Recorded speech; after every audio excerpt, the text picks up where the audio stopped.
미국 현재 기준으로 1월 5일부터 8일까지 세계 최대의 IT 가전 전시회인 CES 2023이 라스베가스에서 개최되었는데요. 쓰러니 자율주행차의 아버지라면 이 모빌리티 역사에서 최초로 자율주행차를 설계하고 만든 사람이라고 할 수 있을까요?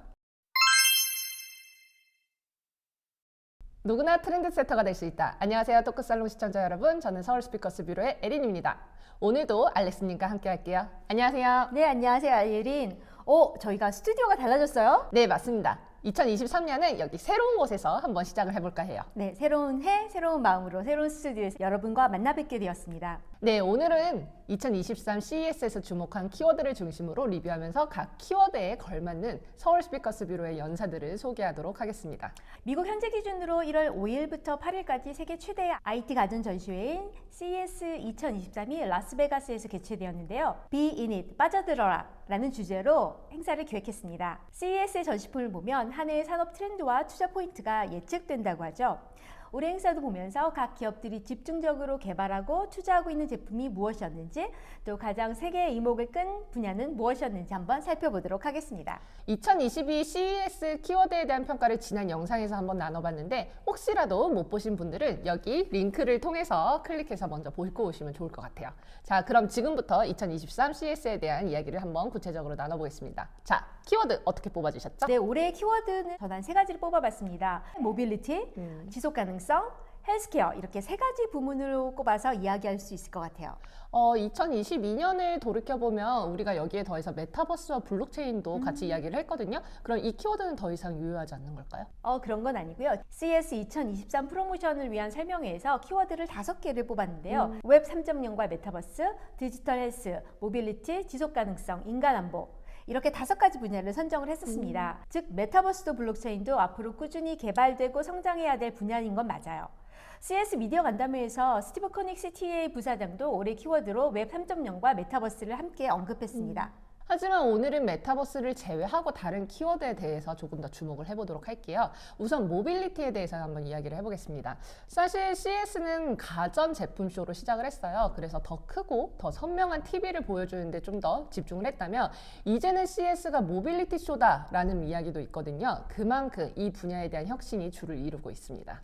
네, 모빌리티 분야는 크게 전기차의 생태계와 안전의 확장, 자율주행차의 성장, 그리고 차량 내부의 경험, 이렇게 세 가지로 좀 살펴볼 수 있을 것 같습니다.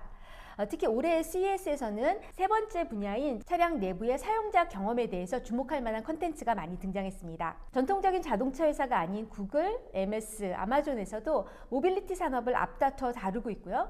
즉 이 얘기는 차 안에서 엔터테인먼트나 쇼핑 같은 것을 즐길 수 있는 기회가 많이 늘어난다는 얘기죠. 이제 모빌리티 산업의 주도권은 자동차의 하드웨어가 아닌 소프트웨어 분야의 기술력에서 판가름이 나는 것 같습니다. 맞아요. 그래서 올해 CES에서는 모빌리티 그 전시 파트에 디스플레이와 OS 그리고 즐길 컨텐츠에 대한 전시가 좀 많이 있었어요.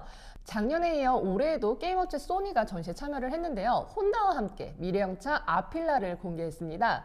차 안에 소니의 비디오 게임기인 플레이스테이션이 들어있다면 그야말로 자동차는 이제 움직이는 오락실이 되는 거죠. 이런 모빌리티의 트렌드 혁신을 전해줄 서울 스피커스 뷰로의 연사를 한번 소개해 드리려고 하는데요. 드디어. 먼저 자율주행차의 아버지 세바스찬 스런입니다. 스런이 자율주행차의 아버지라면 이 모빌리티 역사에서 최초로 자율주행차를 설계하고 만든 사람이라고 할 수 있을까요? 사실 그 원년이라는 것을 아주 명확하게 단정 짓기는 어렵지만 자율주행이기 때문에 스스로가 자기 결정을 하고 복잡한 지형의 긴 거리를 주행할 수 있었던 최초의 차량은 2005년도에 스탠포드 팀에서 개발한 스탠리라고 불리는 차량으로 여겨집니다. 그 개발팀을 이끌었던 분이 바로 세바스찬 스런이죠. 스런은 구글에 합류해서 요즘 지도에 나오는 스트리트뷰라는 프로그램을 만들기도 했고요. 자율주행차의 개발을 주도했었습니다. 현재 구글은 자율주행차의 개발 업체인 웨이모를 설립해서 전 세계 자율주행 기술에서 가장 앞서 나갔다는 평가를 받고 있습니다. 스런은 그야말로 혁신의 아이콘이라고 불릴 수 있을 것 같아요. 구글에서 또 하나의 역사를 만들었는데 바로 구글의 비밀연구소죠. X를 설립해서 다양한 혁신 프로젝트를 이끌었습니다. 그리고 지금은 자율주행 비행택시 개발사인 키티오크 코퍼레이션의 CEO를 역임하고 있죠. 과연 그의 도전이 어디까지 갈지 아주 기대됩니다. 네, 모빌리티 화두는 자율주행차 그리고 전기차겠죠. 다음 소개할 연사는 모빌리티의 전문 투자자인 비탈리 골룸입니다. 비탈리골룸 작년 1월에 서울의 스타트업 행사에 기조연사로 저희가 모셨었는데요. 그때 우리 서울 스피커스 뷰로에서 직접 인터뷰도 진행을 했었죠. 네, 곧 만나실 수 있을 것 같습니다. 비탈리골룸은 글로벌 M&A 투자은행인 드레이크스타의 파트너를 역임하면서 전기차 및 자율주행 모빌리티 등 운송기술 분야에 중점적으로 투자를 하고 있습니다. 특히 제2의 테슬라라고 불리는 미국의 대표 전기자동차 유니콘 기업인 리비안의 투자자이자 차세대 초고속 열차 개발 기업인 하이퍼루프티티의 고문으로 활동하고 있어요. 그리고 글로벌 전기 슈퍼카 제조업체이자 세계 전기차 시장에서 가장 주목을 받고 있는 업체 중에 하나인 리막 오토모빌의 고문을 역임했죠. 이처럼 비탈리골룸은 전기차와 자율주행을 비롯한 미래 모빌리티의 가능성을 확실히 높이 평가하고 있습니다. 곧 토크살롱 유튜브에서 공개될 골룸과의 인터뷰도 많이 기대해 주시기 바랍니다. 네, 이렇게 CS 키워드 1번 모빌리티 분야의 연사 두 분을 소개해드렸는데요. 그 다음 CS 키워드로 꼽은 한번 지속 가능성에 대해서 이야기를 나눠보겠습니다. 토크살롱에서 작년 연말에 2022년에 뽑았던 트렌드에 대한 점수를 줬는데요. 그 중에서 이 지속 가능성은 작년에 이어서 올해에도 5점 만점을 받았어요. 그만큼 주목을 받고 있는 키워드라는 거겠죠? 네. 이제 기술이 어떻게 인류가 직면한 문제를 다루고 해결할지가 가장 중요한 화두인 것 같습니다. 이번 CES 프로그램 기획에 있어서도 가장 중요한 이슈이기도 했었고요. 기술을 통해서 에너지의 절약, 탄소 중립의 실현, 기후 변화에 대응, 이러한 솔루션들을 찾는 거죠.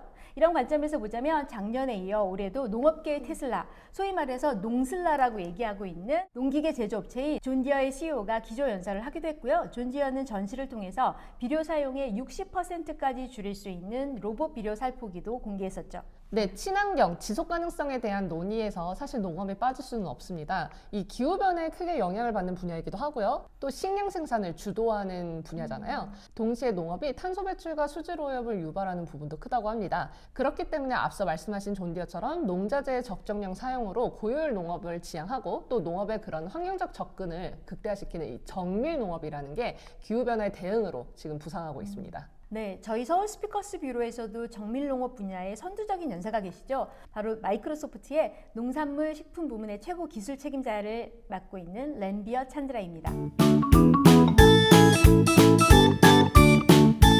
찬드라 CTO는 데이터를 활용한 농업 기술의 선구자로 2019년 빅데이터와 AI, 클라우드 기술 등을 접목한 마이크로소프트의 농업 솔루션 플랫폼인 팜비트를 만들었습니다.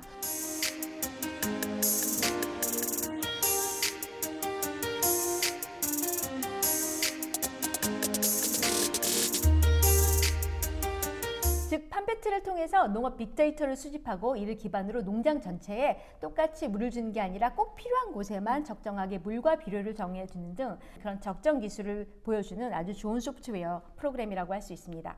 이러한 과정을 통해서 생산량을 상승시키면서 영농 비용과 인건비를 줄이는 효과를 나타내고 있습니다. 네, 마지막 CES 키워드에 대해서 이야기하겠습니다. 바로 헬스케어인데요. 사실 헬스가 토크살롱에서는 처음 다뤄보는 분야 같아요. 네, 하지만 헬스케어는 최근에 CES에서 자동차와 함께 규모가 굉장히 커진 전시 분야 중에 하나입니다. 특히 코로나 팬데믹을 거치면서 굉장히 크게 이슈로 떠올랐죠. 2022년 지난해에는 글로벌 헬스케어 기업인 에보트가 헬스케어 기업 중에는 처음으로 CES에서 기조연설을 하기도 했었죠. 에보트는 원래 건강관리 제품을 생산하고 만들어서 판매하는 회사입니다. 기존에 고혈압이나 갑상선 관련 질병 치료제를 만들기도 했고요. 최근에는 코로나의 그 진단 키트로 굉장히 크게 히트를 치기도 했었죠. 이번 CES에서는 웨어러블 기기와 헬스케어의 만남을 통해서 병원을 넘어서 확장하는 헬스케어의 미래를 설명했습니다. 헬스 그리고 디지털 기술 분야에서 선두적인 연사가 계시죠. 바로 인실리코 메디슨 타이완의 CEO인 지미 옌춘 린인데요. 얼마 전에 지미린 박사님과 함께 만나서 인터뷰를 진행하셨죠. 네, 맞습니다.